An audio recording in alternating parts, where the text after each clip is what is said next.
상투적인 말 하나로 좀 시작하겠습니다. 우리 교회는 진짜 인물 보고 뽑는 교회에 있습니다. 우리 여성교회 분들도 다 정말 너무 아름다우시고, 또 우리 목사님도 제가 처음 뵀을 때 진짜 어디 저기 알랑들롱 영화배우 보는 것 같이 참 미담이시다, 제가 그런 생각을 했는데, 역시나 우리 모든 교인분들이 이렇게 미남 미녀신 것 같다는 게 상투적인 말이 아니라 진심입니다. 딱 들어오는데 교회가 참 젊고 밝은 분위기라서 저도 참 너무 인상적이었습니다. 우리 윤혜규 목사님은 제가 사실 우리 보신교단에 들어와서 처음으로 뵀는데 뵐 때 참 인상적이었어요. 그리고 굉장히 그 성품과 그리고 그분이 가지고 계신 그 신앙이 이렇게 묻어나는 것을 제가 보고 참 이렇게 형님으로 모시고 이렇게 좀 본받고 싶다, 같이 친해지고 싶다, 이런 생각을 마음속으로 하고 있었습니다. 그런데 이렇게 저희 교회를 위해서 여러분 또 기도해 주시고 또 이렇게 여성교회 헌신 예배 때 이렇게 초청해 주셔서 제가 몸둘 바를 모르게 감사하게 생각하고 있습니다. 여러분, 이 헌신 예배라는 것이 참 재밌는 단어입니다. 이 헌신과 예배, 어떻게 보면 이 같은 말의 반복인 것 같기도 해요. 예배가 사실 헌신이죠. 그리고 헌신이 또한 예배입니다. 그러니까 헌신이고 예배인 것이에요. 그러니까 뭐 같은 말이긴 한데 그 두 배로 헌신하겠다, 이제 이런 뜻인 것 같기도 하고요. 하지만 이 예배라는 뜻의 영어를 보면은 월십이잖아요. 월십이라는 뜻은 월드 플러스 쉬프라는 뜻이죠. 그래서 가치 있는 것을 하나님께 올려드린다, 이런 뜻입니다. 가장 가치 있는 것, 여러분이 가지고 계신, 우리 여성교회 회원분들이 가지고 계신 가장 가치 있는 것을 하나님께 올려드리는 행위가 바로 헌신 예배라고 저는 생각합니다. 여러분이 가지고 계신 가장 가치 있는 건 무엇입니까? 여러분이 갖고 있는 열심입니까? 여러분이 가지고 계신 봉사입니까? 무엇이 가장 가치 있는 것인가요? 우리 성도들의 인생에서 가장 가치 있는 것은 나를 위해서, 이 보잘것없는 죄인을 위해서 여기에 갈보리 십자가의 피를 흘리신 예수 그리스도의 은혜가 나의 가장 값진 선물임을 믿으시기 바랍니다. 아멘. 우리는 그것을 하나님께 들고 가는 게 예배지, 나의 열심과 나의 헌신을 하나님께 자랑하고 드러내는 것이 예배가 아닙니다. 그러므로 우리가 오늘 이 시간에 예배 드릴 때 이곳에 있어야 될 것은 나의 헌신과 더불어서 예수께서 내 마음에 나보다 먼저 2000년 전에 갈보리 십자가 위에서 나를 위해 흘리신 그분의 헌신이 이곳에 아름드리 보여질 때 그것이 하나님께 향기로운 제물, 헌신 예배가 된다고 믿습니다. 아멘. 그러므로 우리 마음속에 나의 자랑도 아니고 여기 서 있는 이민규 목사의 설교의 내용도 아니고 한 사람도 아니고 바로 예수 그리스도께서 나를 위해 행하신 그 은혜가 이곳에 오롯하게 증거되기를 주님 이름으로 간절히 소망합니다. 아멘. 여러분, 오늘 우리가 읽은 골로새서 1장 15절 말씀은요, 굉장히 재미있는 말씀입니다. 여러분, 사도 바울이 골로새 교회는요, 사도 바울이 직접 세운 교회 아니에요. 사도 바울 선생이 자기가 키운 그런 제자들을 통해서 간접적으로 전도해서 그 교회가 개척되어진 교회입니다. 그런데 그곳에 이방 사도들이 와서 너무나 많이 거짓 증언, 거짓 복음, 타협된 복음, 철학의 속임수, 이런 것들로 골로새서 교인들을 속이고 있었습니다. 거기에다가 정말 복음이 무엇이다라는 것을 선포하는 게 바로 골로새서 말씀입니다. 여러분, 근데 오늘 제가 제목을 가지고 왔는데 이렇게 가지고 왔습니다. 그는 보이지 아니하시는 하나님의 형상이다. 여러분, 사도 바울이 거짓 사도들이 판치고 있는 골로새 교회에 예수 그리스도를 소개하면서 쓰는 단어예요. 이 단어가 굉장히 재밌습니다. 보이지 아니하시는 하나님의 형상. 이게 바로 예수 그리스도라는 뜻입니다.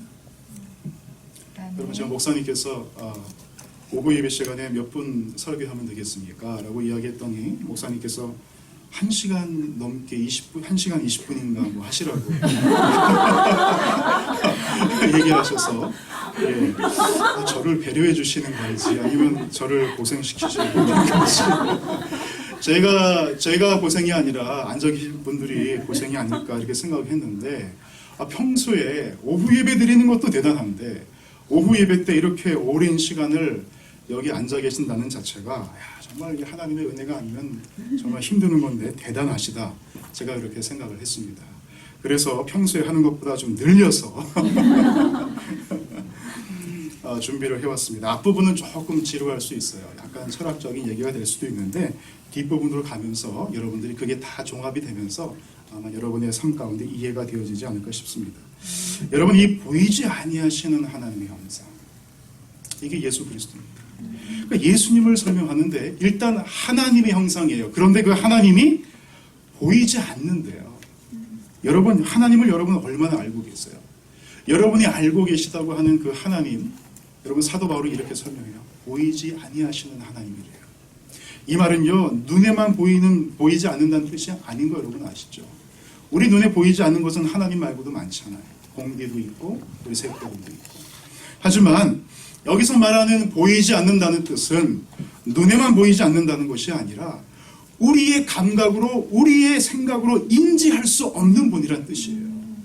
우리의 경험과 여러분이 갖고 있는 철학적인 세상의 그런 상식으로 하나의 테두리를 지을 수 없는, 정의할 수 없는 분이 하나님이세요. 그래서 삼위일체 하나님이잖아요. 삼위일체 여러분 설명하기 어렵습니다.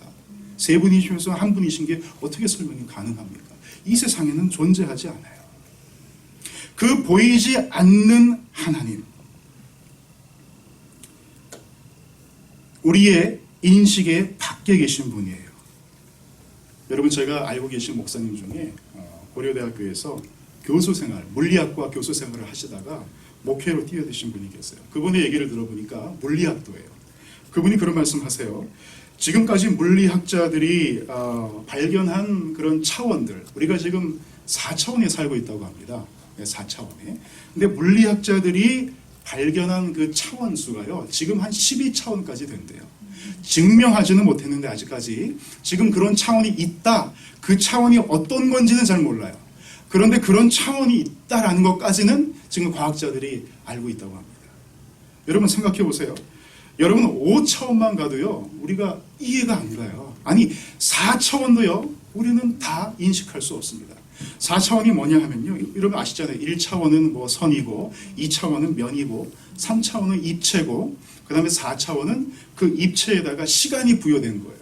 그 입체들이 막 지금 돌아다니잖아요. 제가 이렇게 돌아다니면 입체 아닙니까? 이게 바로 4차원이에요. 그런데 우리는 그 4차원도 다 이해할 수 없어요. 왜냐하면은 시간을 내가 극복하지 못해요. 우리는 시간을 현재에서 과거로 여러분 갈 수 있습니까? 현재에서 미래로 갈 수 있나요? 없죠. 그래서요, 우리는 4차원도요, 아주 제한적으로만 인식하고 있어요. 시간이 미는 대로 그냥 떨려가잖아요, 이렇게. 내가 늙고 싶지 않은데, 여러분들은 나이를 점점점 먹어갑니다. 여러분 20대 때 그 꿈 많던 소녀 시절, 그 여성교회 여러분, 그 꿈 많던 소녀 시절 꿈 있지 않습니까? 그 젊과 지금도 아름다우시지만, 당시에 더 아름다우시고, 그 젊으실 때의 그 시절로 돌아가고 싶잖아요. 그런데 우리는 못 가요. 4차원도요, 제한되어 있어요. 제 아내는 피아노를 전공했어요. 초등학교 때부터 부모님이 학원에 보내가지고 아주 공들여서 좋은 대학에 보내서 아주 뭐 졸업 연재도 수석으로 졸업할 정도로 장래가 총망만한 학생이었는데 저를 만나가지고 지금 굉장히 아마 과거로 돌아가고 싶을 겁니다. 그러나 과거로 갈 수가 없습니다. 우리는 4차원에 매여 있어요. 그러면 5차원도 여러분 우리가 알 수 없어요. 여러분 인터스텔라라는 영화 보셨어요? 여기 젊은 분들 많이 계셨으니까 아마 보셨을 것이라고 생각이 드는데, 그 영화에 보면은 그 어느 한 과학자가 우주선을 타고 그 차원을 건너가잖아요. 그래서 미래에서 현재의 자기를 보는 거예요. 그게 차원입니다. 그 차원으로 갈수록 그게 가능하다는 거예요. 과학자들의 이론에 의하면. 우리는 거기 매여 있습니다. 그런데 여러분, 하나님이 무슨 차원입니까? 하나님은 영원의 차원이에요. 12차원도 아니고 13차원도 아니고 130차원도 아니고 영원의 차원입니다. 그 영원의 차원의 하나님을 고작 4차원도 인식하지 못하는 우리가, 시간 하나 뒤로 돌릴 수 없는 우리가 어떻게 우리가 알 수 있다고 할 수 있습니까? 우리가 알고 있는 하나님, 여러분 전부 아닙니다. 여러분 베이비에게 여러분의 마음을 표현해 보세요. 내가 널 사랑해. 저는 지금 이제 갓 100일이 지난 넷째 아들이 있습니다. 아들만 넷째예요. 집안이 좀 시끌벅적합니다. 예. 우리 목사님 같이 이렇게 따님이 있으신 집이 참 부럽습니다. 저도 좀 평온하게 살고 싶은데 불가능합니다. 예. 4명이 모이니까 거의 뭐 이거는 있어서는 안 될 일들이 막 생겨요. 그런데 그런 하나님을 우리가 어린아이에게 내 마음을 제가 베이비에게 설명한다고 했을 때 언어도 안 통하죠. 저하고 생각의 차원이 틀려요. 내가 너를 이렇게 사랑해. 나는 너를 위해 목숨도 바칠 수 있어. 이 마음을 어떻게 표현할까요? 거기다 러브라고 하트를 그려놓는다고 그 아이가 인식할까요? 여러분 못합니다. 여러분 우리 사람이 하나님을 안다고 이야기하는 것처럼 교만한 게 없습니다. 하나님을 신비로 여러분 놔두셔야 돼요. 그리고 성경이 우리에게 말씀하시는 바까지만 우리는 알 수 있어요. 그래서 칼빈 선생이 기독교 강요에 그렇게 얘기하는 거예요. 성경 말씀이 하나님께서 우리에게 계시하는 만큼만 알려고 해야지 그 이상을 너희의 상식으로 너희의 잣대로 그걸 정의하려고 하면 하나님이 어그러진다는 것입니다. 여러분 우리는 하나님 앞에서 겸손해야 되는 것입니다. 하나님께서 우리에게 자신을 계시하셨어요. 2종류로 계시하셨습니다. 일반 은총의 영역과 특별 은총이 있습니다. 우리 이제 교리 공부하시는 분들 아마 들어보셨을 겁니다. 하나님께서 자연 가운데서 하나님을 우리에게 가르쳐 주셨어요. 여러분 거기서 우리가 하나님을 알 수 있는데 로마서 1장 20절에 제가 한번 읽어드리겠습니다. 창세로부터 그의 보이지 아니하는 것들 곧 그의 영원하신 능력과 신성이 그 만드신 만물에 분명히 보여 알기를 하니 그러므로 저희가 핑계치 못할지니라. 여러분 성경에 보면 이 자연을 가지고 하나님께서 비유로 자기 자신의 성품과 하나님의 구원의 사역을 증명하시는 일이 굉장히 많습니다. 생명의 탄생과 죽음, 씨앗과 열매. 여러분 씨앗을 심으면 거기서 수많은 열매들이 나죠. 성령의 열매 설명하면서 하나님께서 우리 말씀하지 않습니까? 그 다음에 여인들의 임신과 해산. 여러분 이걸 통해서 교회, 거듭난 성도들이 탄생하는 것을 하나님께서 설명하세요. 창세기 6장에 하나님의 창조는요, 그건 우리 성도를 거듭난 성도로 만들어 가시는 하나님의 히스토리 작업을 말하는 거예요. 그 다음에 7일째 안식이 있지 않습니까? 그때 하나님이 안식하셨다. 제 아들이 어제 저희가 이제 맥체인 성경 읽기표를 따라서 우리 가족이 성경 읽기를 하고 있습니다. 저희 아들이 창세기 읽으면서 그래요. 하나님이 왜 쉬었어요? 하나님은 전지전능하신 분 아니에요? 왜 7일째 하나님이 뭐가 힘들다고 6일밖에 일 안 하고 나서 7일째 왜 쉬셨습니까? 그냥 묻는 겁니다. 그래서 얘기했습니다. 6일의 창조는 이러이러한 의미야.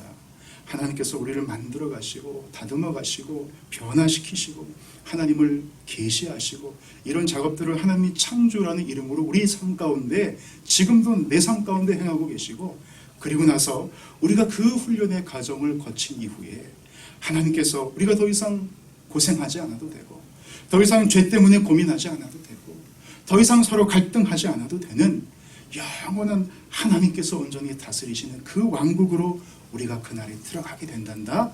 그거를 우리에게 알려주시기 위해서 안식일을 하나님께서 만드신 거야. 이렇게 얘기를 했습니다. 자, 이렇게 임신과 해산, 7일이라는 주기, 또 먹음과 생명, 우주의 질서, 가족의 관계, 이런 모든 것들이 성경에 다 나와 있는 자연의 계시예요. 여러분 왜 자꾸 우리는 먹어야 되나요? 여러분 이 세상을 잘 보세요. 여러분이 아까 점심 식사 맛있게 드셨는데 그 점심 식사에 올라와 있는 고기들은요, 누군가에 의해서 죽임을 당한 고기들이에요. 지금은 여러분이 도살장을 거치지 않고 바로 음식을 그냥 받으시니까 우리가 그런 생각 안 하잖아요. 하지만 모든 동물들은요, 이 캘리포니아에만 해도 젖소 농장이 있고 도축장이 많이 있습니다. 거기 여러분 보셨어요? 잔인하게 죽습니다. 소들이 잔인하게 죽어요. 돼지들 다 마찬가지죠. 왜 우리는 뭔가를 죽여서 그걸 먹어야만 난 사람? 이상하지 않아요? 내가 뭘 먹어야지 되는데 식물도 마찬가지죠. 꼭 누군가가 나 대신 죽어야, 그 죽음을 내가 먹어야 나는 산자가 돼요. 여러분 이러한 이 자연의 이 메커니즘이 어떻게 설명하겠습니까? 여러분 이것을 믿지 않는 사람들은요 이렇게 설명해요. 나는 우월인자고 저기는 열성인자이기 때문에 우월한 내가 열성을 잡아먹고 나는 더 강한 자가 된다. 이게 진화론이죠. 이게 진화론 철학자들의 먹음의 메커니즘을 이해하는 방식이에요. 그런데요, 여러분, 우리 믿는 사람들이 그렇게 보지 않습니다. 성령은 그렇게 얘기하지 않습니다. 우리는 반드시 예수라는 하나님의 아들이 나를 위해서 십자가에 돌아가시는 피를 흘리셔야만 나는 그 양식을 먹고 산 자가 돼요. 저는 교회에서 한 달에 한 번씩 성찬식을 합니다. 그래서 오늘 우리 또 모여서 성찬식 했습니다. 빵을 나누고 잔을 나누면서 예수께서 나를 위해 피를 흘리셨다. 우리는 그것을 먹고 마심으로 생명을 얻는 존재들이야. 이거를 가르쳐주는 것입니다. 성찬식은. 이 메커니즘이 자연 속에 다 들어가 있어요. 그런데 여러분, 이 자연을 통해서 우리가 하나님 앞에 핑계치 못할 정도로 하나님의 놀라운 위엄을 우리가 이해할 수 있습니다. 그런데 그것으로 끝나는 것이 아니라 인간들은 그렇게 하나님께서 자기 자신을 믿지 않는 자들에게도 계시하셨는데 인간들이 왜 그걸 믿지 못할까요? 여러분, 로마서 1장 23절 이렇게 기록되어 있습니다. 썩어지지 아니하는 하나님의 영광을 썩어질 사람과 금수와 버러지 형상의 우상으로 바꾸었느니라. 하나님께서요 보여주셨는데 이거를 바꿔놔요. 자기가 마음대로 아까 우리 진화론자들의 철학처럼 그렇게 바꿔놓는 것입니다. 그리고 거기다 절까지 합니다. 여러분, 인간들은 타락한 존재들입니다. 죄로 말미암아 타락했어요. 여러분, 이것을 인식하지 못하면요 복음이 싹을 트지 못합니다. 내가 죄인이라는 사실, 내가 하나님 앞에 정말로 죽은 존재라는 사실. 저는 옛날에 고신에서 저도 자랐었거든요. 주일날 되면 이렇게 오후에 모여서 예배하는 거예요. 초등학교 때 너무 힘들었어요. 너무 저는 좀 싫었어요, 사실은. 이렇게 말씀으로 목사님이 저를 가르치기 위해서 말씀 중심으로 가르쳤는데 주일날 뭐 사 먹지도 못하게 하고 그런 것이 저는 너무 숨이 막혔어요. 어릴 때. 그래가지고 제가 서울로 학교를 가고 나서는 고신을 떠났습니다. 그리고서 하나님을 찾아서 체험을 찾아서 나는 하나님을 만날 거야. 불을 경험할 거야. 그래서 막 여러분 웃으시는데 저 삼각산에 올라가서요 막 그 소나무 뿌리 잡고 기도하고 재미있는 일 많았습니다. 여러분 막 늑대도 나타나고 그래요. 거기 할머니들이 가서 기도하고 있어요. 80 드신 할머니들이 거기 바위 위에서 막 기도하고 있어요. 제가 밤새 기도하다가 내려오다가 벌벌벌 떨면서 무서워 내려오는데 할머니 80 드신 할머니를 만나가지고 정말 기절하는 줄 알았어요. 무서워서 귀신 만나가지고 그렇게 하나님을 만나고 싶어가지고 아주 그냥 몸부림을 쳤습니다. 정말 하나님을 만났어요. 방언도 체험하고요, 예언도 체험하고요, 신유도 체험하고요, 영분별의 은사도 체험하고요. 기도하니까 막 사람들이 쓰러지기도 해요. 그런 은사들을 젊을 때 막 체험했어요. 그리고 나중에 어느 순간 제가 신학교 1학년 그러한 은사들까지도 제 영광을 위해서 쓰고 있는 제 자신을 하나님께서 보여주셨어요. 야, 이렇게 은사를 체험하고 저는 뭐 이런 여러분 보면 좀 이상하게 생각할 수, 지금은 안 그래요. 예전에 그런 예배당만 들어가면 몸이 막 떨리는 거예요. 이 턱이 막 떨리기 시작하면 눈물이 쫙 흐르는 거예요. 그러면 하나님의 막 음성이 들리고 하나님의 말씀이 들리고 성령이 막 살아 움직이는 것 같고 예배당만 들어가면 자기가 출석하는 교회가 아니라 모르는 교회 가도 미국 교회 가도 심지어는 예배당만 들어가면 하나님이 나에게 막 부어주시는 거예요. 그런데 저는 그런 체험이 단 줄 알았어요. 은사가 단 줄 알았어요.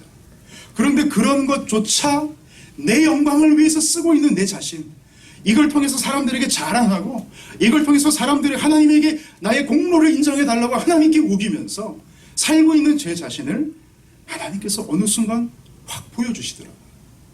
제가 완전히 낙다운이 됐습니다. 하나님, 이 모습 이대로라면 저는 천국 갈 자신 없습니다. 이 모습 이대로라면 나는 구원의 소망이 없습니다. 제가 그때까지는 성령 하나님 하면요 제 안에 평안이 막 일어나고 뜨거움이 일어나요. 성령 하나님 너무 좋아했어요. 뭐 순복음 교인 같지만. 그런데 예수 그리스도 하면은 별로 감흥이 없는 거예요. 여러분 만약에 그러시면 여러분 뭔가 잘못된 겁니다. 여러분 성령 하나님 하면 막 마음이 뜨거운데 예수님 하면 알겠는데 뜨겁진 않아요. 근데 제가 그 순간부터 예수 그리스도가 제 안에 확 들어오시기 시작했어요. 아, 십자가의 은혜, 나를 위해서 피 흘리신 그 은혜, 이거 없으면 나 죽는구나, 이거 없으면 나 소망 없구나, 이것을 하나님께서 보여주셨어요. 그래서 제가 교회 이름을 십자가 은혜 교회라고 지은 겁니다. 내 속에 이거 없으면 하나님 안 됩니다. 저 은사 다 가져가서 다 필요 없어요. 저는 이거 원치 않습니다. 내 안에 그 예수 주세요. 그거 있으면 됩니다. 그때부터는 예수라는 소리만 들려도 제 온몸이 떨리기 시작합니다. 예수 외에는 소망이 없는 거예요. 이 체험을 한 자들, 자기가 죄인임을 고백한 자들, 내 존재, 내가 그냥 죄 조금 짓고 안 짓고 차이 아니에요. 여러분, 죄가 crime 아닙니다. sin이잖아요. 성경에서 말하는 sin이라는 것은요, crime이 아니에요. 우리가 착각하잖아요. crime은 여러분 나가서 저기 횡단보도 신호 어기면 그 crime입니다. 남의 거 빼앗으면 그 crime이에요. 사회적 범죄 안에서 여러분 수갑 찰 수 있습니다. 티켓 받을 수 있어요. 하나님은 그거 말하는 거 아니에요. 내 속에 본질, 하나님의 영광까지, 이 여기 나와 있는 이 자연의 계시, 하나님께서 아름답게 이 자연 가운데 하나님의 신성을 계시하셨는데, 그것조차 내 영광 위에서 쓰고 있는 나의 본질, 이거를 하나님께서 보여주지 않으면 우리에겐 소망이 없는 거예요. 여러분, 우리는 죄인이기 때문에 하나님께서 보여주시는 그 놀라운 자연의 계시조차 나를 위해 쓰고 있고, 저처럼 하나님께서 주신 은사조차 나를 위해 쓰고 있고, 저처럼 하나님께서 주신 은혜조차 내 영광을 위해서 저처럼 쓰고 있더라는 것입니다. 그러니까 그 사람에게 뭐가 필요하겠어요? 그 사람에게는 하나님의 특별한 계시가 필요한 거예요. 하나님께서 그 눈을 열어주셔야 돼요. 하나님께서 자기가 죄인임을 보여주셔야 됩니다. 그거 없이는 하나님 안다고 할 수 없어요. 그거 없이는 여러분 무엇을 체험하든, 무엇을 여러분들이 배우든, 아무리 제자 훈련을 배워도 여러분 그거 다 자기 영광 위해서 쓰게 되어 있습니다. 그러므로 반드시 여러분 스스로가 죄인임을 깨달으시기 바랍니다. 여러분 그 은혜가 있어요. 여러분 고신교단이 좋은 게요, 이걸 가르쳐요. 이걸 놓지 않아요. 제가 여러 교단 가봤거든요. 성결교도 가보고, 순복음도 가보고요, 저기 통합도 가보고, 합동도 가보고요, 다 가봤어요. 천주교도 가봤어요. 이거를 강조하는 교단, 여러분 정말 이 새벽 이슬교 여러분 복된 교회입니다. 아멘.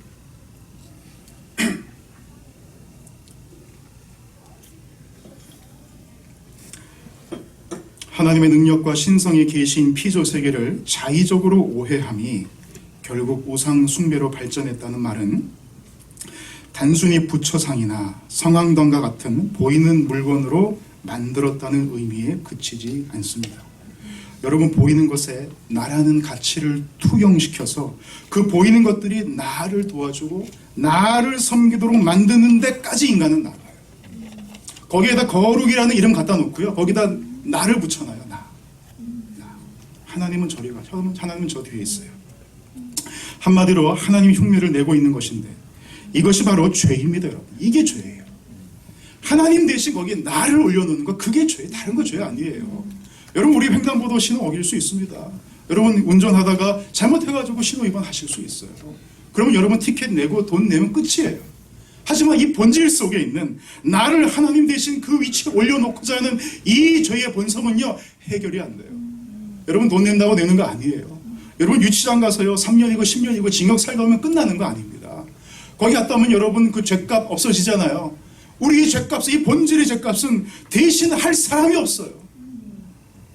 하나님이 선이고 그런 내가 악인데, 내가 판단하는 기준이 선이고 하나님은 내가 정의한 선을 이루고 도와주시는 분으로 전락시키고 마는 거예요.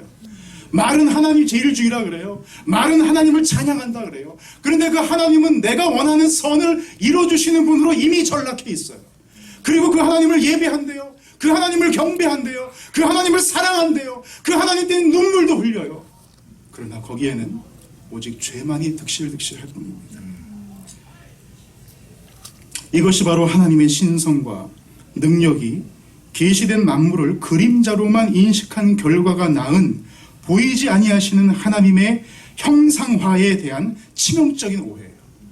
보이지 아니한, 이해가 안 가니까 이 그리스도의 십자가의 은혜, 이거 이해를 못하는 거예요. 그러니까 자꾸 내 열심으로 자꾸 금치를 하는 겁니다. 여러분 요즘에 성경이 여러분 보시면 여러분 성경처럼 보세요. 여러분 정지하는 거 아닙니다. 여러분 제 성경처럼 여기 빨간색으로 이렇게 돼 있죠. 이건 원래 금색이었어요. 여러분 언제부턴가 한국의 성경책이 옛날 성경 보면 여러분 다 이게 빨간색으로 이렇게 돼 있잖아요. 검정 가죽도 있고. 여러분 이거 무슨 의미인지 아세요?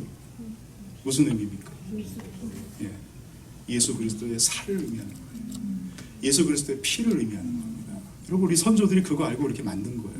근데 언제부턴가 성경책이 여러분 거 다 금칠돼 있죠. 예수님의 피는 어디 가고 다 금칠돼 있어요. 너희들 금 좋아하지? 금 좋아하시잖아요. 금. 예. 우리 모두 다 저도 그렇습니다. 예. 그래서 제가 그 십자가의 은혜 깨닫고요. 제가 성경책을 가져가서 여기다 다 락커로 칠했어요. 그리고 이거 제본하는 회사에 보내가지고서 가족 새로 제본해 주세요. 그리고 제본 새로 해갖고 제 이름 따위에 썼습니다. 예. 잊지 않으려고. 십자가의 은혜 잊지 않으려고. 성경 볼 때마다 하나님 나 여기서 벗어나지 말게 해주세요. 예. 여러분 하나님을 그림자로만 여러분 인식하시고 자연적인 걸로만 인식하시고 내 본질에 대한 인식이 없이 하나님을 여러분 안다고 하시면 여러분 그 죄에 빠지기 쉽습니다. 조심하셔야 돼요. 여러분 골로새서 1장 15절에 보면 보이지 않으시는 즉 인간이 인지할 수 없는 하나님이 예수라는 인간의 형상으로 우리에게 보여주셨대요. 여러분 이게 아주 신비한 거예요. 아니 보이지 않는 하나님도 나는 인식을 못하겠는데 그 하나님이 보이는 형상으로 내 앞에 나타났어요. 나는 그 하나님이 누군지 몰라요. 나의 차원에서는 인식이 안 돼요. 지금 우리 살펴봤잖아요. 인식이 안 돼요. 이해가 안 돼요.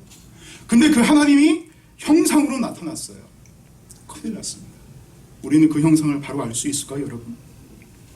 바로 알 수 없어요.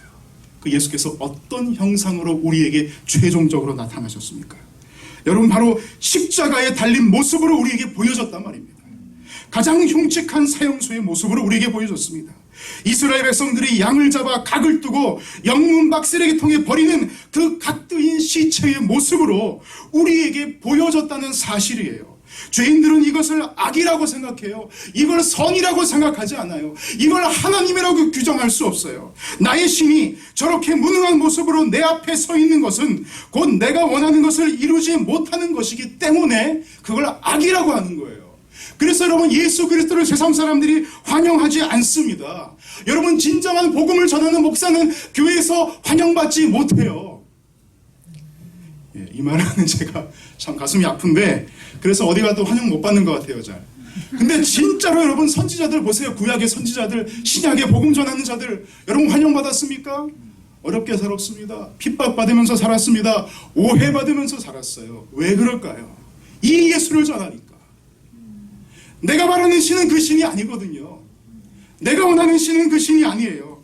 근데 앞에서 설교하는 자가 자꾸 무능한 예수 그리스도의 십자가만 이야기해요. 자꾸 어디서 죽은 예수만 이야기해요. 여기서 충돌이 일어나는 겁니다. 오해가 일어나는 거예요. 여러분 그 모습이 여러분께서 평소에 기대하신 하나님의 모습과 여러분 일치합니까? 무능한 모습 일치하세요? 만약에 여러분의 삶 가운데 가장 하나님의 도움이 절실히 필요한 순간에 하나님의 모습이 그와 같은 모습으로 여러분 앞에 나타나면 여러분은 그 하나님에 대해서 어떤 생각을 하실 것 같아요? 내 아들이 죽게 됐어요. 예를 들어서 하나님의 기적이 없이는 살 수 없습니다. 눈물로 새벽 제단을 쌓으며 기도합니다. 근데 하나님이 응답이 없어요. 내 아들이 죽을 병에 걸렸어요. 산소호흡기를 끼고 날마다 마취조사에 의지해서 살고 있어요. 그럴 때 우리가 원하는 하나님은 뭐예요? 전능의 손을 가지고 아들의 산소호흡기를 띄워주시며 르하후의 호흡을 불어넣으시는 분이 우리가 원하시는 하나님이잖아요. 하나님은 꼭 그렇게 나타나시기도 하지만 꼭 그렇게 나타나시지만은 않아요. 제자들 생각해 보십시오. 12제자들이 산에 올라가서 단지 11명이었죠. 산에 올라가서 예수님과 기도합니다. 졸면서 간신히 기도해요. 자기들은 로마의 속국이었잖아요. 우리나라 일제시대 겪지 않았습니까? 얼마나 서럽습니까?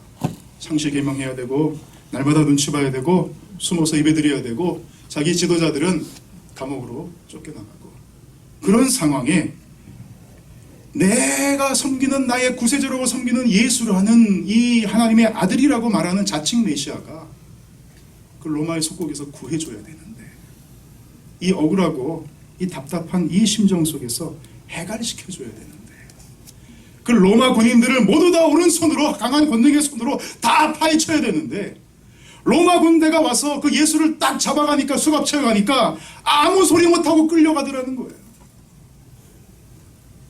무능하신 예수님, 무능한 하나님, 제자들이 여러분 얼마나 당황했을까요?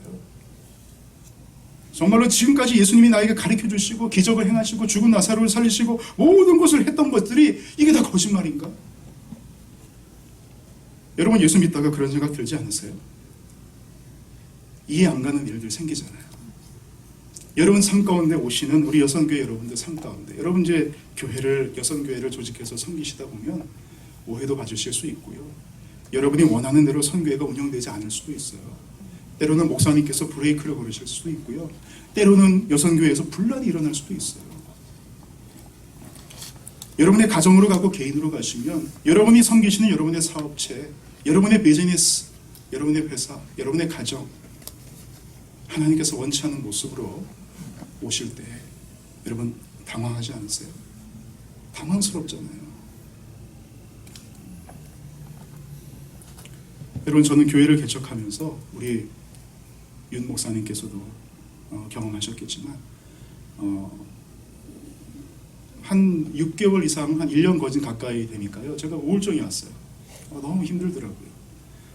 어느 날은 이제 샤워장에 딱 들어가서 아침에 샤워를 하려고 그러는데 저 모서리에 거미가 한 마리 매달려 있더라고요. 잡을까 하다가 그냥 귀찮아서 놔뒀어요. 마음도 그렇고. 한 일주일 지났는데요. 그 거미가 안 가고 아직까지 있는 거예요. 거기다 거미줄을 막 이렇게 쳐놨어요. 저 구석 모서리에다가. 그리고서 이렇게 줄을 쫙 내려가지고서 뭔가 먹이를 기다리고 있는 거예요. 여러분 화장실에 먹이가 어디 있어요? 밖에 나가서 잔디나 가야지 벌레들이 오지. 근데 제가 그걸 보는 순간 너무 나하고 너무 똑같은 거예요, 상황이. 내가 지금 여기 괜히 엉뚱한 데다가 자리 교회에 잡고서 엉뚱한 데다가 지금 고생하고 있는 거 아닌가? 아니 저 거미를 보니까 감정이입이 돼가지고 샤워를 하면서 막 울었어요. 막 울면서 샤워를 하고 저 거미를 도저히 못 잡겠더라고요. 나 같아가지고. 그래서 몇 주를 더 살게 놔뒀어요. 나중에 없어지더라고요. 그렇게 힘들게 그 연약한 모습으로 하나님이 나에게 다가오실 때 여러분 교회를 섬기시면 우리 여성교회분이 반드시 그런 일이 있습니다. 그때 여러분 어떻게 하시겠어요? 하나님이 없다라고 생각하면 다 해결돼요. 여러분 다 이 아구가 맞아요. 하나님이 없으니까 내가 스스로 해결하면 돼요. 그냥 하나님 없는 셈 치고 내가 알아서 가서 막 해결하면 돼요. 여러분 마음속에 있는 하나님 계시잖아요. 부인할 수 없죠. 다시 해석하셔야 돼요. 하나님 내가 모르는 뭔가가 있는 거예요. 여러분 그걸 잡아내셔야 되는 겁니다. 여러분이 상상하신 하나님의 모습은 무엇입니까? 여러분 당시 이스라엘 백성들은요 하나님을 어떻게 상상했을까요? 여러분 예수는 이스라엘 백성들의 구약 전체에 걸쳐서 그토록 고대하고 상상하는 하나님의 모습이 아니었어요. 그래서 이스라엘 백성들이 예수를 십자가에 죽인 것입니다. 여러분 죽은 죄인들이 상상했던 그 강력한 정치적 메시아가 아니었기 때문이에요. 마태복음 21장 8절에서 9절에 보니까 이렇게 기록되어 있습니다.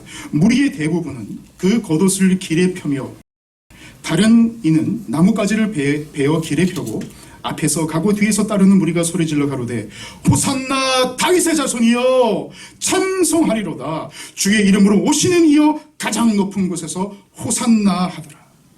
여러분 예수님께서 처음 예루살렘에 입성하실 때 모든 유대인들이 나와서 환영했습니다.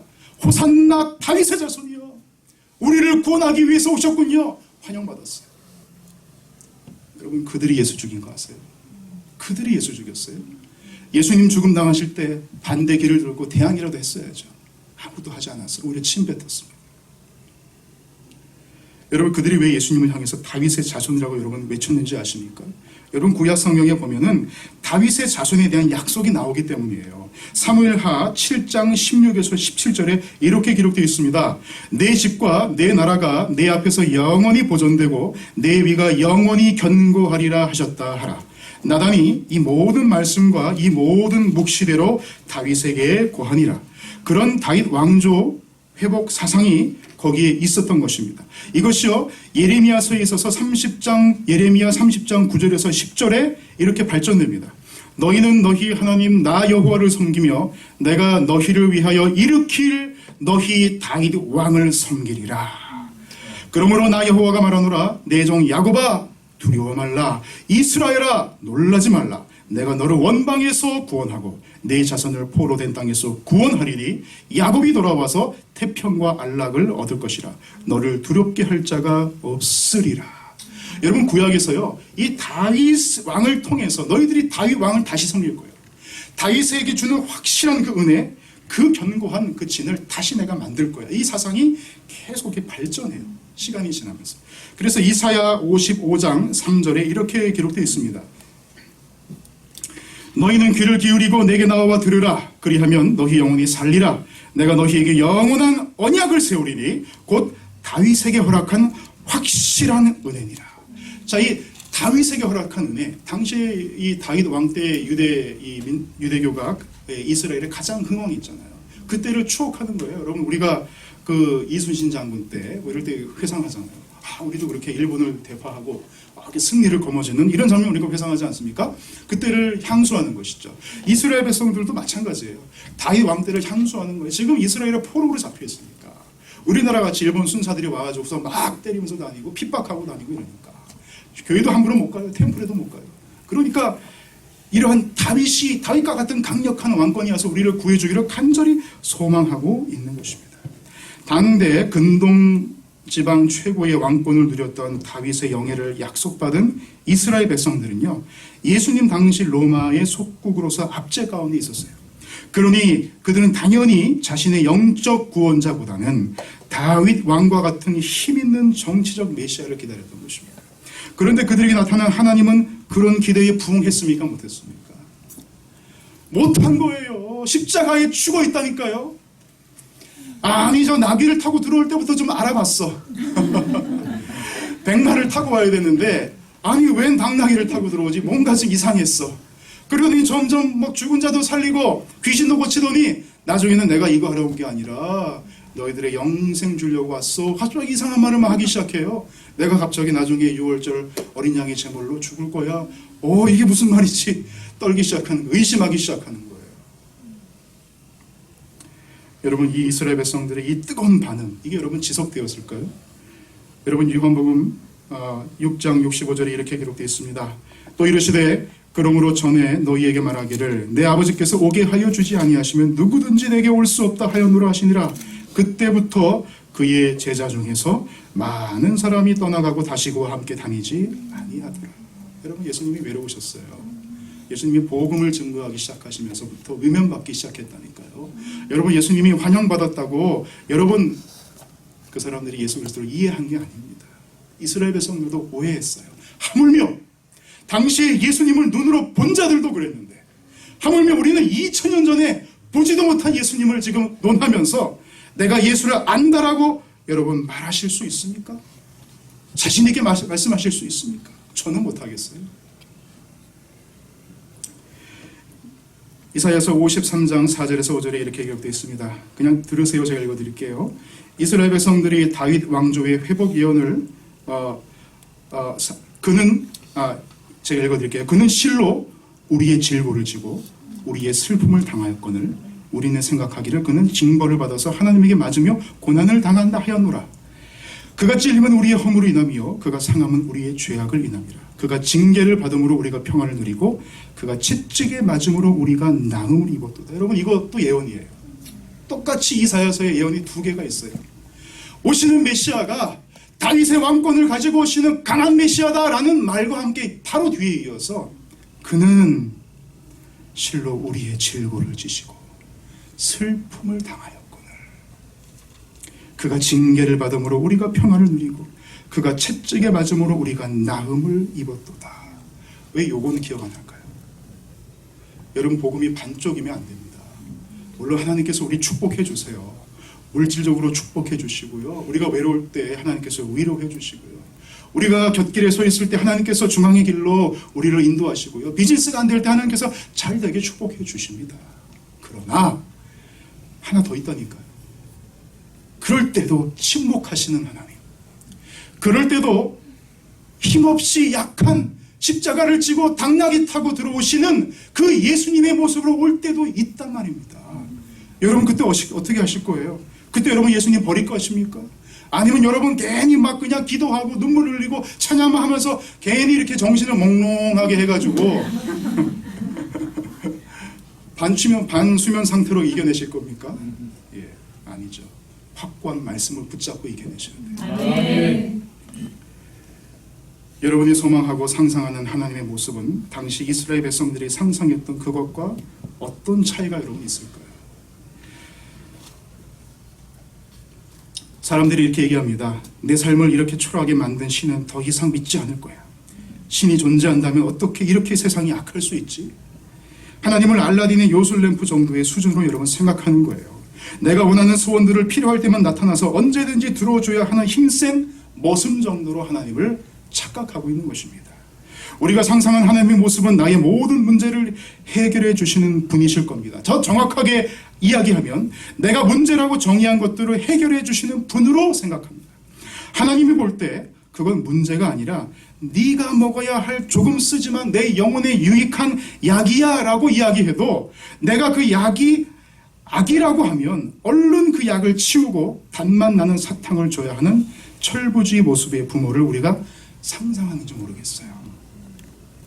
반면에 하나님께서 우리에게 찾아오실 때 내가 상상한 하나님의 모습이 아니라 내가 그토록 피하고 싶은 고난의 모습으로 우리에게 다가오시기도 한다는 것입니다.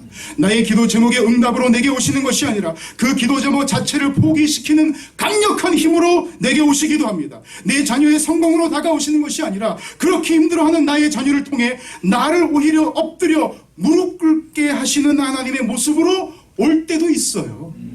그것은 내가 보기를 원했던 하나님의 모습이 아니에요.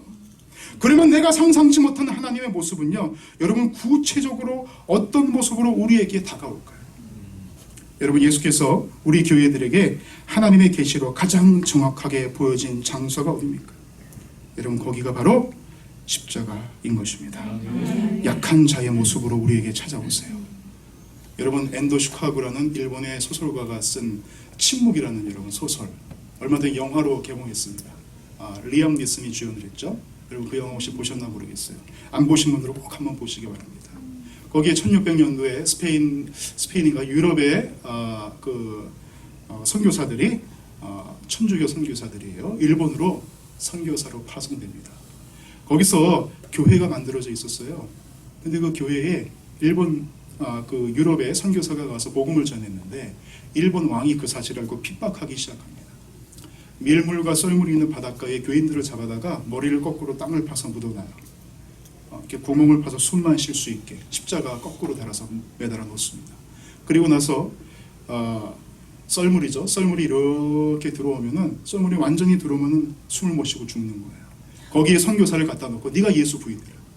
여기다 예수 그리스도 담긴 십자가 담긴 동상 하나 발여놓고서 바닷가에 놓고서 요것만 밟으면 내가 살려줄게. 밟지 못합니다. 그대로 신도들이 다 죽어요. 근데 그때에 이 선교사가 울부짖는 거예요. 밤마다. 하나님 어디 계십니까? 하나님이 내게 응답하지 않습니까? 그래서 영화 제목이 침묵이에요. 아니, 저 잔항구도한 일본 저 사람들을, 저 왕들을 하나님께서 단번에 없애셔야지. 천사를 보내서 단번에 없애실 수 있잖아요. 내가 겪고 있는 나의 이 문제, 자녀의 문제, 부모의 문제, 부부의 문제, 이 경제적 문제, 하나님 단칼에 없앨 수 있잖아요. 왜 하나님 침묵하십니까? 하나님 안 계신 거 아니에요? 이 질문을 그들도 똑같이 한 것입니다. 하나님이 그렇게 약한 모습으로 우리에게 다가올 때가 있다는 거예요. 동의하십니까, 여러분? 제가 여기서 잠시 바둑 얘기를 나누겠습니다. 저는 바둑을 잘 못 둬요. 제가 아는 거는 이 아다리라는 거 알아요. 이렇게 4개 딱 놓고서 가운데 있는 거 하나 먹는 거. 예. 근데 바둑 잘 드시는 분들, 바둑 아마 좋아하시는 분들 있나 모르겠는데요. 실제로 이게 있었던 일입니다. 일본의 한 기자가 일본에서 최고의 바둑 기사, 이름은 잘 모르겠어요. 제가 뉴스에서 봤는데 그 기사한테 가서 물어봤어요. 바둑을 둘 때 몇 수 앞을 보고 바둑을 둡니까? 물어본 거예요. 하도 바둑을 잘 두니까. 일본이 세계 최강이잖아요. 그 사람이 이렇게 얘기했습니다. 초반에 상대를 모를 때는요 20수에서 50수 앞을 본대요. 이것도 대단하죠. 네. 우리는 세수 앞을 못 봐요. 네, 세수 앞만 보면 막 머리가 어지러워지기 시작해서 내가 그 다음에 할 거를 생각이 안 나요. 근데 이 사람들은 20수에서 50수 앞을 초반 탐색전 때 이렇게 본다는 거예요. 그리고 나서 이 사람의 스타일이 이제 알아졌어요. 이 사람이 가서 공격 먼저 하는 사람인지 디펜스부터 하고 나중에 마지막에 공격하는 사람인지 옆으로 치는 사람인지 가운데로 오는 사람인지 이 파악이 다 끝난 후에는요 100수 앞을 본대요. 그게 보인대요. 100수 앞을. 자, 여러분 생각해 보세요. 지금 내가 바둑을 두고 있는데 이 일본 프로 기사가 와서 훈수를 두는 거예요. 나는 지금 요 아다리를 요거 하나 먹으려고 여기다가 하나 탁 놓고 요거 4개 놓으면 하나 먹는 거야. 그래서 하나 여기다 탁 놓고 여기 딱 놓고 있는데 이 사람이 딱 와가지고서 저기 멀찌감치 얼토당토하는 곳 하나 탁 두는 거예요. 그럼 뭐라 그러겠습니까? 아니 이 사람이 지금 뭐 하고 있는 거야? 바둑의 바자도 모르는구만. 여기 요거 먹어야지 요거 지금 안 두면 요거 잃어버린단 말이에요. 근데 고수 백수 앞을 받는 사람이 볼 때는 여기 두면 안 되는 거예요. 요거 잃어버려도 저 앞에 멀리 두는 겁니다. 이 백수 앞을 두는 프로 기사를 따라가면요 여러분 여기를 읽는 대신에 이만큼을 얻는 거예요. 여러분 하나님은 몇 수 앞을 볼까요? 하나님은요 영원의 앞을 보시는 분이에요. 우리를 창조하시고 여러분의 인생이 여러분 응애하고 태어나셨 아니 하나님께서 태초에 하나님의 천지를 만드실 때 여러분 어디 계셨어요? 여러분 창세기 1장 1절을 너무나 쉽게 읽으시는데요. 태초에 하나님이 천지를 창조하시니라. 여러분 이 창조하실 때 여러분은 어디 있었습니까? 우리 존재하지도 않았잖아요. 이 땅에 존재하지도 않았어요. 성경에서는 우리를 티끌이라 먼지라 그래요. 흙으로 우리 만들어지지 않았습니까? 영어 성경에 더스트라 그래요. 그런 존재들이에요 우리들이. 그런데 하나님께서 지금 우리 삶 가운데 들어오셔서 하나님의 백성들의 삶 가운데 간섭하시는 거예요. 너는 지금 여기 있으면 안 돼. 이거 두면 안 돼. 자, 요거 돌아가고서 여기다 한 수 두시는 거예요. 이게 신의 한 수인 것입니다. 여러분 이것을 우리는 오해해요. 그리고 하나님이 없다고 정죄합니다. 하나님을 부인해버리고 하나님을 원망하고 떠나버려요. 목사님을 원망하고요. 성도들을 원망하고요. 여선교회에서 봉사하다가 조금 안 되면 여선교회가 우리 교회는 안 돼 하고서 교회를 떠나버려요. 여러분 하나님을 우리는 모르는 것입니다. 여러분 하나님이 두시는 하나님의 수를 따라가셔야 돼요. 아멘. 그래야 여러분 성공하시는 거예요. 아멘. 저라고 왜 계산 못합니까? 개척교회 목사 안 하고 저도 나가서 돈 벌면 벌 수 있습니다. 우리 아이들에게 더 좋은 거 제공할 수 있습니다. 하지만 하나님의 부르심을 따라가는 것은 하나님이 나의 삶을 통해서 또 여러분의 삶을 통해서 하시고자 하시는 영원의 수를 우리는 믿기 때문인 것입니다. 아멘. 여러분 하나님께서 주시는 신의 한 수가 뭐예요? 성경에서 가장 완벽한 신의 한 수, 저는 바로 십자가라고 생각해요. 아멘. 제자들이 당황했어요. 이게 뭐지? 신의 한 수에 완전히 넉다운 됐어요. 하나님이 이게 뭐지 도대체? 여러분의 삶 가운데 하나님의 신의 한 수를 둘 때가 있어요. 저기다가 다 이게 뭐지? 하나님 이거 안 됩니다. 여러분 하나님의 신의 한 수를 믿으세요. 아멘. 예수께서 부활하셨다니까요. 아멘. 여러분 예수께서 거기서 나 못해 하고 팽개치고 하셨으면 하나님 세 분이 잘 먹고 잘 사셨을 거예요. 그런데 하나님께서 참고, 여러분 예수님은 참은 거 아닌 거 아시죠? 여러분 태초에 하나님이 천지를 창조하시니라. 성부 하나님이 이 세상을 만드실 때 여러분 이 땅은요 예수의 무덤이 될 땅이었어요. 여러분 제가 통계를 보니까 미국에서 수영장에서 죽는 사람들이 1년에 하루에 한 명 정도 된대요. 수영장에 빠져 죽는 어린아이들이 통계적으로 볼 때. 여러분 그 아버지가 자기 아들이 거기서 빠져 죽을 걸 알았으면 거기다 수영장 지었을까요, 여러분? 수영장 있는 집으로 이사했겠습니까? 절대 안 하죠. 하나님이 하셨어요. 내가 태초에 천지를 창조했으면은 거기는 예수가 죽는 무덤이 되는 거예요. 예수께서 십자가에 죽으실 때는 하나님의 육이잖아요. 영원토록 예수님은 하나님 손잡고 계셨어요. 한 분이셨어요. 세 분인데요. 너무나 사랑하셔서 한 분이에요. 근데 이 영원토록 이어왔던 그 하나님의 결속을요, 어디서 끊어집니까? 십자가에서 끊어져요. 이거 어떻게 비유할 수 있을까요? 낭떠러지에서 자기 아들이 지금 죽기 일부 직전입니다. 손을 잡고 있어요. 아버지가 이 손을 잡고 이거 놓으면 죽는 거예요. 여러분 자식이 지금 낭떠러지에서 이거 손 놓으면 죽어요. 여러분 이 손 놓으실 수 있어요? 저는 못 놓습니다. 죽어도 못 놔요. 하나님은 놓으셨어요. 지금도 본질적으로 하나님의 이름으로 죄짓고, 예배라는 이름으로 죄짓고, 봉사라는 이름으로 죄짓고, 선교회라는 이름으로 죄짓고, 교회라는 이름으로 죄짓고 있는 나에게, 그런 본질적인 죄인인 나에게 하나님께서 그 아들을 버리셨단 말입니다. 그리고 그 아들은 그 버림을 당하셨어요. 자기가 의지적으로.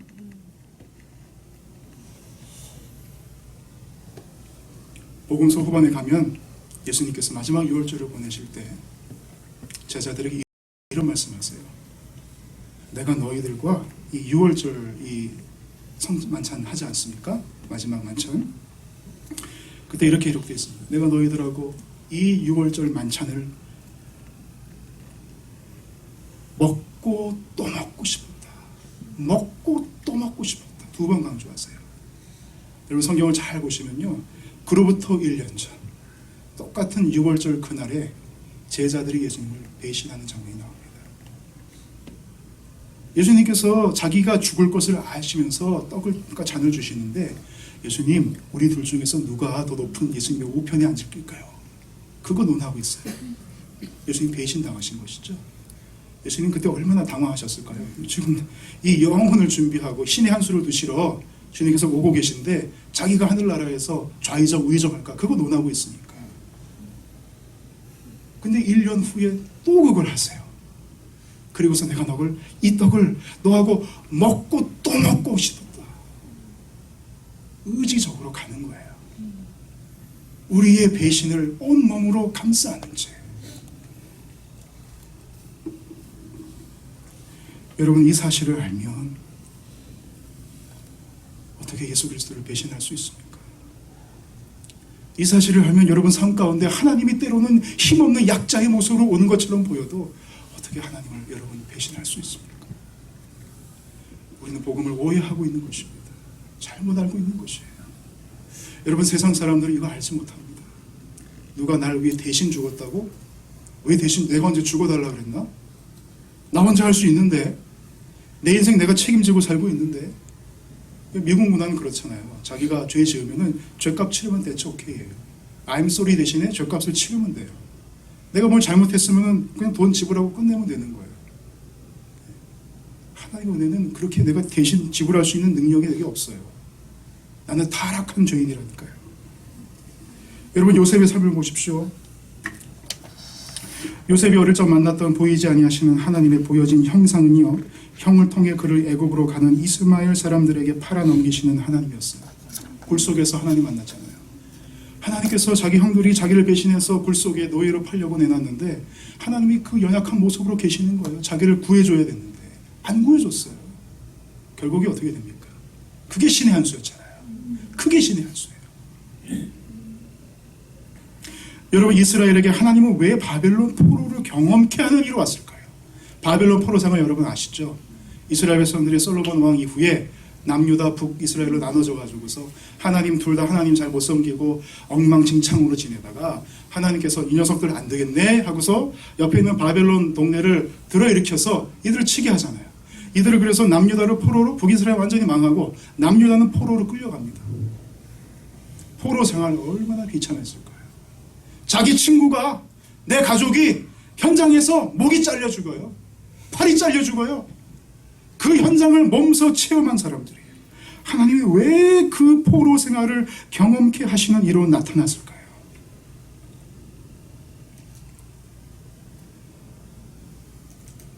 여러분, 재밌는 것은요, 이거 하나만으로 한 설교 제목, 한 설교 내용이지만, 하나님께서는 결국에 이 희년법을 하나도 이 사람들이 지키지 못했어요. 하나님께서 데려가신 이유가 희년법을 지키지 못하기 때문에. 희년법이 뭡니까? 50년 동안, 49년 동안 12집한테 밭을 나눠줬어요. 그러면 자기들이 나눠준 밭 가지고 살아야 되는데, 하다 보니까 농사가 안 돼서 이렇게 힘없는 하나님을 만난 거죠. 농사가 잘 안 돼서 빚을 져야 돼.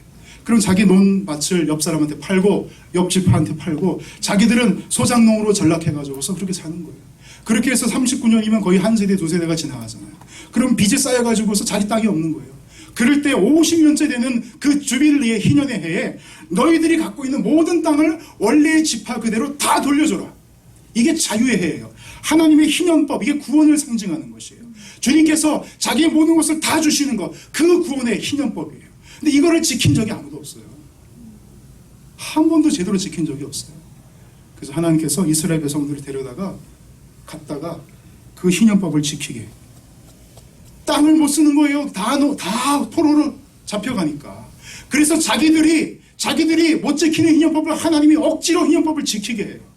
그래서 희년법이 70년 동안 보내심으로 그 70년 수를 지키지 못한 땅의 안식년, 희년을 모두 하나님의 힘으로 지켜내세요. 그리고 희년법을 지킨 후에 그들을 다시 이스라엘로 컴백시키는 거예요. 구원이에요, 구원. 우리가 못하는 걸 하나님이 하신다니까요. 여러분이 여러분의 수로 만들려고 하는 여러분의 구원, 나의 나됨, 그 챙기려고 하는 것, 그것 하나님이 하신다니까요. 아멘. 그래서 하나님의 신의 한 수가 우리에게는 어떨 때는 이해하지 못하는, 보이지 않는 하나님의 형상으로 나타나는 것입니다. 결국에 남유다 백성들에게 바벨론 포로 생활은요, 땅의 안식을 통해 율법의 요구를 이루심으로 하나님 나라를 다시 재건케 하신 결정적인 신의 한 수였어요. 그로 말미암아 다시 한번 구약의 선지자들이 일어났고요, 기억을 외쳤고, 그것이 준비가 되면서 예수 그리스도가 이스라엘로 온 겁니다.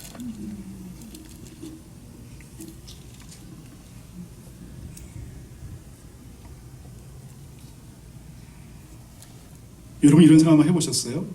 왜 하나님께서는 선악과 나무를 에덴 동산에 놓으셨을까? 안 놨으면 될 거를 왜 굳이, 그것도 가운데다가, 저 구석에다가 안 보이는 데 숨겨놓으시지, 왜 굳이 가운데다가 놓고 그걸 먹지 마 이렇게 얘기를 했을까? 참 심술꾸러기 같지 않습니까? 갑자기 보면은. 이건 제가 옛날에 TV를 보니까 어린아이들에게 실험을 했어요. 방에다가, 이렇게 격리된 방에다가 책상 하나 있어요. 그 위에 사탕이 있습니다. 사탕, 이 캔디 박스가 있어요. 투명해요. 안에 한 50개 정도의 사탕이 있어요. 아이들에게 가서 얘기하는 거예요. 요거 먹지 마. 아빠가 나갈 거니까 요거 먹지 마. 아빠가 와서 먹으라고 할 때 먹어. 그리고 그 사탕 박스를 놔두고 탁 나갔어요. 여러분, 5분을 넘기는 애가 한 명도 없어요. 전부 다 사탕 먹습니다. 요거 먹지 마 그러면 다 먹어요. 여러분, 하나님이 이거 몰랐을까요? 선악과 한가운데 갖다 놓고서 요거 먹지 마. 먹으면 진짜 죽는다. 하나님이 왜 이렇게 심술 굳게 이렇게 하셨을까요? 여러분, 신의 한 수인 거예요. 생각해 보세요. 하나님께서 나를 위해서, 하나님께서 죄를 조장했다는 얘기는 아닙니다. 이 모든 것이 하나님의 큰 섭리의 틀 안에 있다는 거예요. 여러분이 아담과 하와가 죄를 짓지 않고 여러분 그냥 하나님의 피조물로 남았다면요, 영원토록 살 수는 있어요. 하지만 자녀는 못 돼요. 여러분, 하나님께서 아들을 보내셔서 죄 지은 우리들, 선악과 따먹은 우리들을 위해서 피 흘리지 아니하셨으면요, 우리는 영원체는 될 수 있어요. 영생체는 안 돼요. 영원한 신의 성품을 우리는 소유받지 못합니다. 하나님의 자녀요, 신부요, 나라요, 제사장이요, 거룩한 하나님 나라의 선지자로 여러분 쓸 수가 없어요. 여러분, 하나님께서는 대초에 하나님이 천지를 창조하시니라부터 해서 하나님께서 하시는 모든 말씀 하나가 신의 한 수였어요. 돌아오면 신의 한 수였어요. 이해 안 가는 거였지만 다 우리를 위하신 것이었어요. 여러분 이걸 깨달으면 박수를 치지 않을 수 없습니다. 넘어지지 않을 수가 없어요. 여러분의 삶을 재해석할 수 있는 틀이 마련되는 거예요. 여러분의 상식으로 여러분의 삶을 해석하면 안 됩니다. 여러분 하나님 배신하지 마세요. 하나님은 나를 위해서 신의 한 수를 두고 계신 거예요. 기독교 복음주의의 거장인 존 스타트 목사님의 글에 이런 글이 있습니다. 존 스타트의 갈라디아서 강의라는 책에 이런 글이 있어요. 하나님이 아브라함에게 약속을 주신 후에 모세에게 율법을 주셨다. 이 율법도 마찬가지잖아요. 사실 먹어라 먹지 말아라 이 선악과 이 나무를 주신 게 최초의 율법이라고 우리가 볼 수가 있어요. 개념적으로. 하나님께서 나중에 모세에게 율법 줬어요. 지키면 살고 못 지키면 죽는다. 주지를 만들까? 왜 줬을까요? 자, 하나님이 아브라함에게, 이 존 스타트 목사님이 이렇게 말씀하십니다. 하나님이 아브라함에게 약속을 주신 후에 모세에게 율법을 주셨다. 왜 그런가? 더 좋게 하시기 전에 악화시켜야 했기 때문이다. 율법은 죄를 폭로하고 부추기며 정죄한다. 율법의 목적은 인간의 점잖은 뚜껑을 열어 제끼고 악하고 반역하며 죄책감에 눌린 하나님의 심판 아래서 스스로를 구할 수 없는 인간의 진정한 존재를 드러내 보이는 것이다. 그러나 율법은 오늘날에도 여전히 하나님이 주신 의미를 담당해야 한다. 우리 시대 교회들이 저지르고 있는 가장 큰 실수 가운데 하나는 죄와 심판을 덜 강조하는 경향이다. 율법을 우회해서 복음으로 직행하면 안 된다. 그것은 성경 역사에 나타나는 하나님의 계획과 충돌을 일으킨다. 율법이 먼저 계시되기도 전에 복음에 감사할 인간은 아무도 없다. 별이 눈에 보이기 시작하는 때는 밤하늘이 먹물처럼 어두울 때이다. 죄와 심판의 어두움을 배경으로 할 때에 비로소 복음이 찬란하게 빛을 발한다. 여러분이 하나님의 신의 한 수에 당황하고 계십니까? 여러분 교회 봉사를 하시면서 교회를 하시면서 여성교회뿐만이 아니라 여러분 집사님들, 장로님들 모두 다 당황할 때 있습니다. 우리 목사들도 마찬가지고 그때는 복음이 찬란하게 빛을 발할 때라는 걸 여러분 아셔야 돼요. 그때가 기회예요. 그때가 주님 만날 수 있는 때입니다.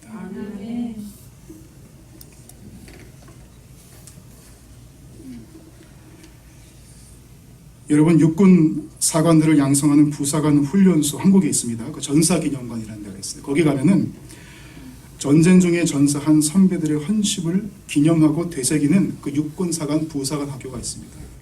거기에는요 이러한 제목의 동상이 있습니다. 존재를 마주하다. 철모를 쓴 6탄 10용사의 동상입니다. 6탄 10용사는 별명이에요. 명예로운 별명이죠. 6.25 전쟁 발발 이전 남과 북이 38선을 경계로 대치된 상황이었을 때 1949년 5월 4일 북한군에게 불법 점령당한 개성 송악산 고지를 탈환하기 위해 포탄을 안은 채 적진지에 뛰어들어 진지를 분쇄하고 산화한 10명의 군인을 말하는 것입니다. 이 10명의 군인이요 폭탄을 몸에 들고 자살폭탄 테러 같은 거예요. 들고서 적진을 향해서 이거 아니면 방법이 없는 거예요. 기술력이 떨어지니까. 이거 아니면 우리 동료들이 다 죽는 것입니다. 포탄을 들고 10명이 한 명씩 하나씩 들고 가서 적진에 뛰어들어서 죽었어요. 그러므로 우리나라 군인들을 살렸습니다.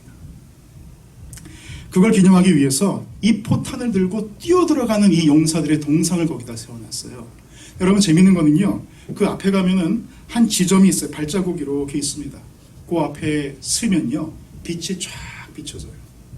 그러면서 벽에 그 6탄 10용사의 그 철모를 쓰고 이 포탄을 들고 적진으로 뛰어들어가는 그 모습이 실루엣으로 이렇게 비춰지면서 그 실루엣 바로 앞에 우리 서 있는 사람, 이 부사관 생도생들의 얼굴이 실루엣으로 다 비춰져요.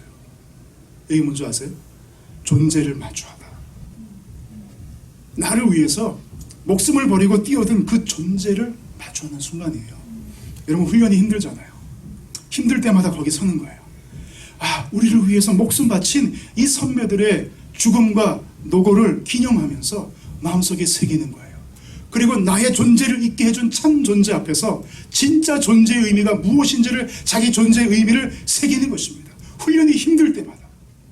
여러분 우리가 하나님의 신의 한 수 때문에 여러분의 삶 가운데 이해하지 못하는 보이지 아니하시는 하나님의 형상으로 여러분에게 나타날 때 그때는 이 참 존재인 예수를 마주하는 순간이에요. 십자가에 돌아가신 그 예수 앞에 서는 순간이에요. 그분이 약하다고 그분을 부인하는 순간이 아니라 그 약함이 누구 때문에 생긴 약함입니까? 나 때문에 생긴 약함이잖아요. 그 약함 앞에서 진짜 참 존재와 눈을 마주하는 시간이라는 것이에요.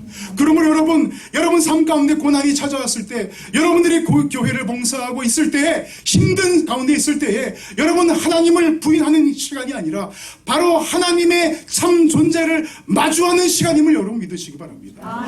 그때에 우리의 신앙이 자라나는 거예요. 그때에 우리의 수가 하나씩 늘어나는 거예요. 우리의 진영이 확장되는 것입니다. 우리의 성품이 자라나는 것이에요. 성화가 이루어지는 것입니다. 하나님을 알아가는 것이에요. 오해하고 있는 하나님을 이해하는 것입니다. 여러분, 이거 어떻게 세상 사람들이 알아요? 이걸 어떻게 하냐고요? 이거 쏙 빼면 다 이해돼요. 교회에 왜 이렇게 프로그램들이 많습니까? 저는 프로그램을 반대하는 사람은 아닙니다. 프로그램이 필요하죠. 여러분, 아픈 사람들 싸매줘야 되고 위로해줘야 됩니다. 저는 전적으로 동의합니다. 하지만 만약에 그걸 걷어내면 뭐가 남을까요? 그 프로그램을 걷어냈을 때 십자가에 달리신 이 예수가 남아야 돼요. 이거 없이 프로그램만 가득하면 거기는 우상만 가득한 곳이에요. 그래서 제가 이 새벽 있을 교회가 대단하다는 것입니다. 여러분, 이 얼바인 지역 참 부유하고 참 여러분 여기 살기 좋잖아요. 여러분 맘만 먹으시면 여기 지금 이 5시간에 지금 제가 벌써 1시간 넘었나요? 예, 이 시간에 여러분 나가서 얼마든지 식사들 하시고 가족들과 좋은 시간 보낼 수 있는데 여기 왜 계십니까? 그 예수 맞이하기 위해서, 눈 마주하기 위해서. 예수님께서 십자가를 지시고 가실 때, 여러분 요한복음 한번 읽어보세요. 제가 몇 절인지 기억이 안 나는데, 예수님을 3번 부인한 이후에 십자가를 지고 가시는 예수님하고 베드로가 눈이 마주치는 사건이 있어요. 바로 얼마 전에, 몇 시간 전에 예수님은 3번 저주했어요. 나는 그 사람을 절대 모른다. 3번씩이나. 그리고 울면서 거리를 가는데 내가 부인한 예수 그리스도가 십자가를 지고, 내가 져야 할 십자가 아닙니까? 그거 들고 가시는 거예요. 그러다 예수님하고 눈이 마주칩니다. 베드로가 어떻게 했습니까? 대성통곡하고 회개하는 거. 하나님, 죄송합니다. 주님께서 내가 져야 할 십자가를 이걸 위해서 오셨군요. 나는 이 로마의 속국에서 나를 구원해서 내가 좀 이제는 저 어부일을 그만하고 정치적으로 좀 성공해서 예수님 모자 우편에 앉아서 땅땅거리고 살고 꿈꿨는데, 주님 그게 아니었군요. 예수님은 저 먼 영혼을 보고 계셨군요. 영생을 보고 계셨군요. 여러분, 이 새벽 예술 교회의 여성교회 여러분들, 여러분 이 교회 봉사하면서, 여러분 가정생활 하시면서 그분과 눈 마주치시기 바랍니다. 그때의 여러분의 삶의 모든 것들이 해석이 되기 시작합니다. 그때부터 은혜가 넘치는 거예요. 그때부터 여러분 힘이 생기고 영적인 근육이 생기고 교회에서 기쁨이 넘치고 어떤 사람도 감당치 못하는 그런 믿음의 사랑으로 커가는 것입니다. 여러분 이제 얼마나 여러분 하나님을 알고 계시다고 생각하십니까? 내가 알고 있는 하나님 내려놓으시고, 여러분의 삶 가운데에 약한 모습으로, 약자의 모습으로 내가 보이지 아니하시는 하나님의 형상으로 찾아오시는 그 하나님을 붙잡으시고, 여러분 하나님 원망하지 마시고 그것을 통해서 하나님의 눈을 마주하시고, 나를 위해서 십자가에 지신 그 하나님, 그 아들을 보내신 그 하나님, 그 십자가를 지고 가시는 그 아들의 하나님, 가시면류관을 쓰고 피 흘리시는 그 하나님, 그분과 눈을 마주하시고 그분의 위대한 신의 한 수에 감사하시면서 여러분의 맡겨진 여성교회 사명을 잘 감당해내시는 우리 새벽 이슬 교회 여성교회 여러분, 또 우리 모든 성도 여러분 되시기를 주님의 이름으로 간절히 축원드리겠습니다.